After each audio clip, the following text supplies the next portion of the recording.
बोलो गुरुदेव भगवान की जय। प्यारे कृष्ण कन्हैया लाल की जय। श्री भक्तमाल में चल रहा है चरित्र श्री हरिध्याननिष्ठ भक्तगणों का, और उसमें आज है चरित्र श्री शेष जी। शास्त्रों में भगवान की पंचविध स्वरूप माने गए हैं। इनमें एक रूप व्यूह के नाम से प्रसिद्ध है। यह रूप सृष्टि पालन और संहार करने के लिए, संसारी जनों का संरक्षण करने के लिए और उपासकों पर अनुग्रह करने के लिए ग्रहण किया जाता है। वासुदेव, शंकरषण, प्रद्युम्न और अनिरुद्ध ये 4 व्यूह हैं। वास्तव में शंकरषण आदि 3 ही व्यूह हैं। वासुदेव तो व्यूह मंडल में आकर व्यूह रूप में केवल गिने जाते हैं। इनमें से शंकरषण जीव तत्व के अधिष्ठाता है। इनमें ज्ञान और बल, इन 2 गुणों की प्रधानता है। यही शेष जी अथवा अनंत के रूप में पाताल मूल में रहते हैं और प्रलय काल में इन्हीं के मुख से शंबर तक अग्नि प्रकट होकर सारे जगत को भस्म कर देती है। यही भगवान आदि पुरुष नारायण के पर्यंक रूप में क्षीर सागर में रहते हैं। ये अपने सहस्र मुखों के द्वारा निरंतर भगवान का गुणानुवाद करते रहते हैं और अनादि काल से यूं करते रहने पर भी अघाते नहीं हैं अथवा ऊबते नहीं हैं। ये भक्तों के परम सहायक हैं और जीव को भगवान की शरण में ले जाते हैं। इनकी सारी देवता वंदना करते हैं। इनके बल, पराक्रम, प्रभाव और स्वरूप को जानने अथवा वर्णन करने की सामर्थ्य किसी में भी नहीं है। गंधर्व, अप्सरा, सिद्ध, किन्नर, नाग आदि कोई भी इनके गुणों की थाह नहीं लगा सकते।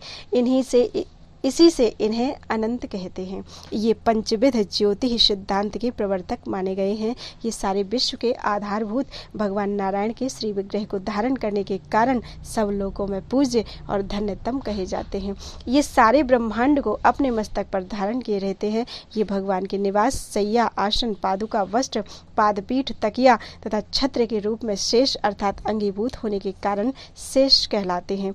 त्रेता युग में श्री लक्ष्मण जी के रूप में और द्वापर में श्री बलराम जी के रूप में ये ही अवतीर्ण होकर भगवान की लीला में सहायक बनते हैं। ये भगवान के नित्य परिकर, नित्य मुक्त एवं अखंड ज्ञान संपन्न माने जाते हैं।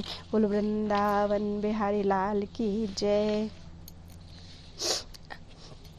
अगला चरित्र है श्री सूत जी महाराज का।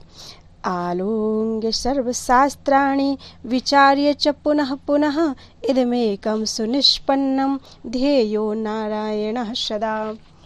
रोमहर्षण जी सूत जाति के थे। ये भगवान वेद व्यास जी के परम प्रिय शिष्य थे। भगवान व्यास जी ने इन्हें समस्त पुराणों को पढ़ाया और आशीर्वाद दिया कि तुम समस्त पुराणों के वक्ता होगे। इसलिए ये समस्त पुराणों के वक्ता माने जाते हैं। ये सदा ऋषियों के आश्रमों में घूमते रहते हैं और सबको पुराणों की कथा सुनाया करते थे। नैमिषारण्य में 88,000 ऋषि वास करते थे। सूत जी उनके यहाँ सदा कथा कहा करते थे। यद्यपि ये सूत जाति के थे, किंतु पुराणों के वक्ता होने के कारण समस्त ऋषि इनका आदर करते थे और उच्चासन पर बिठाकर की पूजा करते थे। इनकी कथा इतनी अद्भुत होती थी कि आसपास के ऋषिगण जब सुन लेते थे कि अमुक जगह सूत जी आए हैं तो सभी दौड़ दौड़ कर इनके पास आ जाते और चित्र विचित्र कथाएं सुनने के लिए इन्हें घेर कर चारों ओर बैठ जाते। पहले तो ये सब ऋषियों की पूजा करते, उनका कुशल प्रश्न पूछते और कहते, ऋषियों अब आप कौन सी कथा मुझसे सुनना चाहते हैं। इनके प्रश्न को सुनकर सौनक या कोई वृद्ध ऋषि किसी तरह का प्रश्न कर देते और कहते, रोमहर्षण सूत जी, यदि हमारा यह प्रश्न पौराणिक हो और पुराणों में गाया गया हो तो इसका उत्तर दीजिए। ऐसी कौन सी बात है जो पुराणों में ना हो। पहले तो सूत जी उनके प्रश्न का अभिनंदन करते और फिर कहते, आपका यह प्रश्न पौराणिक ही है। इसके संबंध में मैंने अपने गुरु भगवान व्यास जी से जो कुछ सुना है उसे आपके सामने कहता हूँ, सावधान होकर सुनिए। इतना कहकर सूत जी कथा का आरंभ करते और यथावत समस्त प्रश्नों का उत्तर देते हुए कथाएं सुनाते। इस प्रकार ये सदा भगवद लीला कीर्तन में लगे रहते थे। इनसे बढ़कर भगवान का कीर्तनकार कौन होगा। इनकी मृत्यु भगवान बलदेव जी के द्वारा हुई। नैमिषारण्य में तीर्थ यात्रा करते हुए बलदेव जी पहुँचे। ये उस समय व्यास आसन पर बैठे थे। उस आसन की गरिमा के कारण ये उन्हें देखकर नहीं उठे।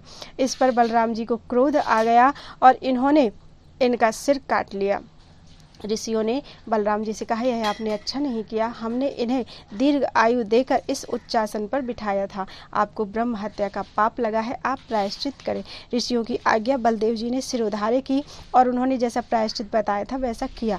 उस समय से इनके पुत्र उग्रश्रवा को वह गद्दी दी गई और तब से रोमहर्षण की जगह उग्रश्रवा पुराणों के वक्ता हुए। आत्मा वही जायते पुत्रः के नाते उग्रश्रवा में अपने पिता के समस्त गुण मौजूद थे। बोलो वृंदावन बिहारी लाल की जय।